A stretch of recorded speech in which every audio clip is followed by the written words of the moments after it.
سچی توبہ کرنا ایک آسان نیکی ہے۔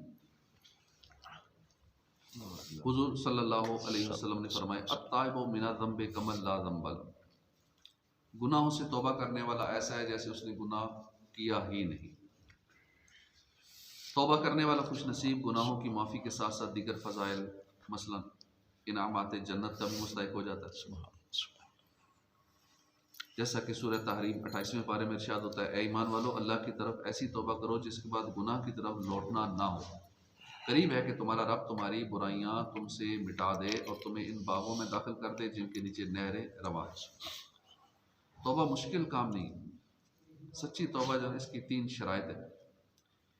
گناہ کو اللہ کی نافرمانی سمجھ کر اس پر شرمندہ ہو، ایک شرط یہ ہے کہ میں نے اللہ کی نافرمانی کی ہے، یہ مانے کہ جو مجھ سے غلطی ہوئی ہے، مجھ سے گناہ ہو گیا ہے، اس کو مانے اور اس پر شرمندہ ہو۔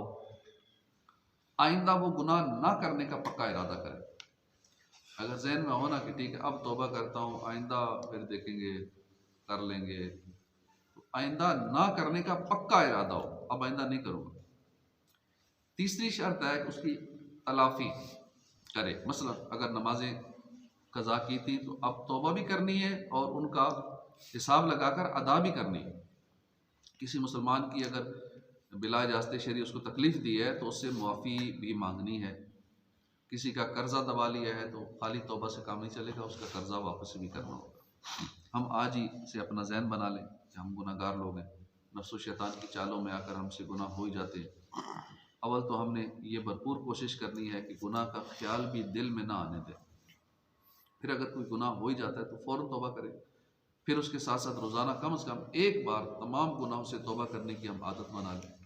بہتر یہ کہ روزانہ رات سونے سے پہلے صلاۃ و توبہ کے 2 نفل پڑھیں، پھر چند منٹ کے لیے تنہائی میں بیٹھ جائیں، قبر و آخرت کو یاد کریں، اپنے گناہوں کو یاد کر کے بن پڑے تو رو رو کر اللہ کے حضور توبہ کرنے کی عادت بنائیں، اور اس کو اپنے روزانہ کے اسکیجول میں رکھ لیں، روز کے جدول میں رکھ لیں۔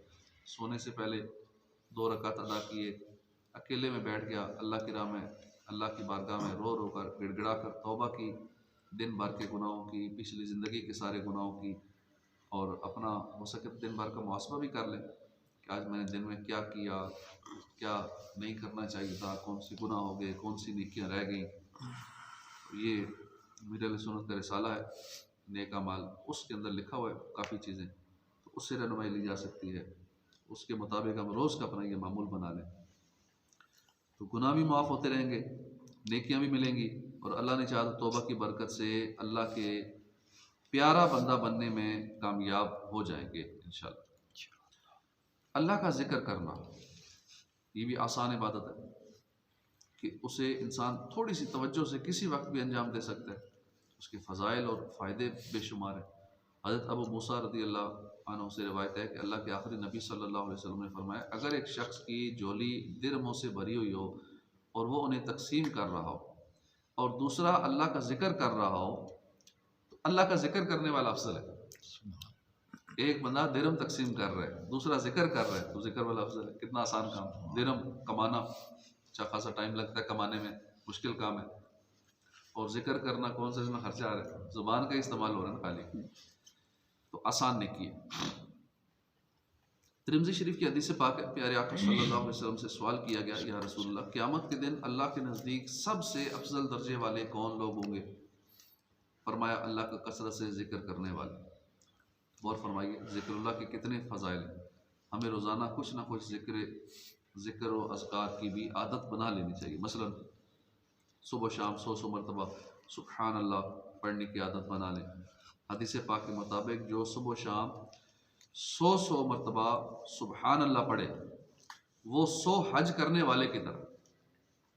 اسی طرح کلمہ طیبہ لا الہ الا اللہ پڑھنے کی عادت بنائیے۔ روایت میں ہے جو بندہ دن یا رات کی کسی گھڑی میں لا الہ الا اللہ کہتا ہے تو اس کے اعمال نامے سے برائیاں مٹا کر ان کی جگہ اتنی ہی نیکیاں لکھ دی جاتی ہیں۔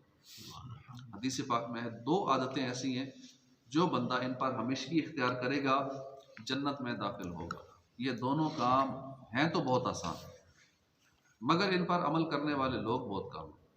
تم میں سے کوئی ہر نماز کے بعد 10 مرتبہ سبحان اللہ، 10 مرتبہ الحمدللہ، 10 مرتبہ اللہ اکبر پڑھ لیا کرے، تو یہ زبان پر 150 ہیں، جبکہ میزان میں یہ 1500 ہے۔ پھر جب اپنے بستر کی طرف آئے تو 33 بار سبحان اللہ، 33 بار الحمدللہ، 34 بار اللہ اکبر کہے۔ یہ زبان پر تو 100 ہیں، جبکہ میزان میں 1000 ہے۔ حضرت سعد بن نبی وقاص رضی اللہ عنہ فرماتے ہیں کہ ہم آخری نبی مکی مدنی صلی اللہ علیہ وسلم کی بارگاہ میں حاضر تھے۔ آپ صلی اللہ علیہ وسلم نے فرمایا کیا تم میں سے کوئی روزانہ 1000 نیکیاں کمانے سے عاجز ہے؟ ایک شخص نے عرض کیا کہ 1000 نیکیاں کیسے کوئی کما سکتا ہے؟ فرمایا اگر بندہ 100 مرتبہ تسبیح مثلا سبحان اللہ کہے تو اس کے لیے 1000 نیکیاں لکھی جاتی ہیں، یا اس کے 1000 گناہ مٹا دیے جاتے ہیں۔ یہ تو خود پڑھنے کا ہے، سبحان اللہ پڑھ لے، الحمدللہ پڑھ لے، اللہ اکبر پڑھ لے، تو 1000 ایک تسبیح، 100 پہ 1000۔ اب روز کی کتنی نیکیاں چاہیے اس سے پھر ملٹی پلائی کرتے جائیں۔ روز اپنا ہدف بنا لینا چاہیے کہ میں نے آج دن میں 1 کروڑ نیکیاں لینی ہیں، میں نے آج اتنی نیکیاں، اتنے ارب نیکیاں، روز کا ہدف بنا لی جائے کہ روز کی اتنے ارب۔ اب یوں ہو سکتا ہے، پاسبل ہے، اربوں خربوں نیکیاں بھی، جیسے صرف جو اذان کا جواب دے لے، اذان و اقامت کا، اسی کی نیکیاں شاید کروڑوں اربوں میں چلی جاتی ہیں، اس کا حساب لگائیں۔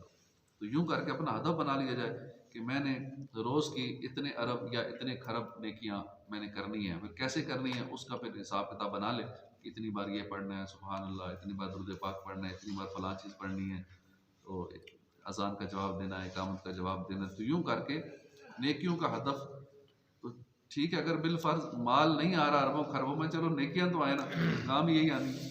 اور آخری عمر میں تو پھر ویسے ہی ادھر ہی ذہن دینا اسی طرف مال کی طرف۔ ٹھیک ہے، جوان بندہ ہے، اس کا ہوتا ہے کہ اب کیا بنے گا آگے، اور جب داڑھی سفید ہو جائے پھر تو ویسے ہی دنیا کی فکر چھوڑ دینی چاہیے، پھر تو چھوڑ فکر دنیا کی، چل مدینے چل، آخرت کی فکر رکھنی چاہیے۔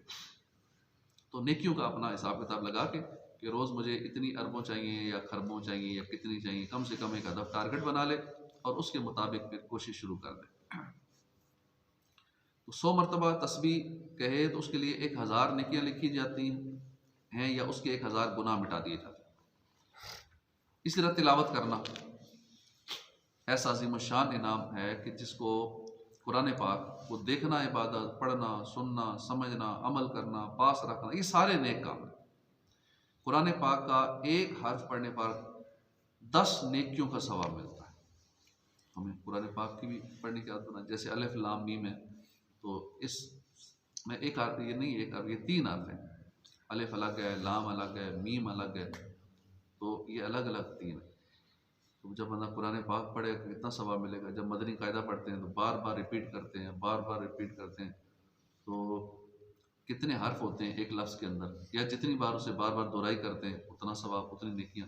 تو یوں نیکیوں کے حریص ہو جائیں ہم اس آخری عمر میں، تو انشاءاللہ یہ ہمیں جنت میں لے جانے کے لیے امید ہے، کوئی ذریعہ بن جائے گا۔ اللہ پاک توفیق عطا فرمائے، آمین بجاہ النبی الامین صلی اللہ تعالی علیہ وآلہ وسلم۔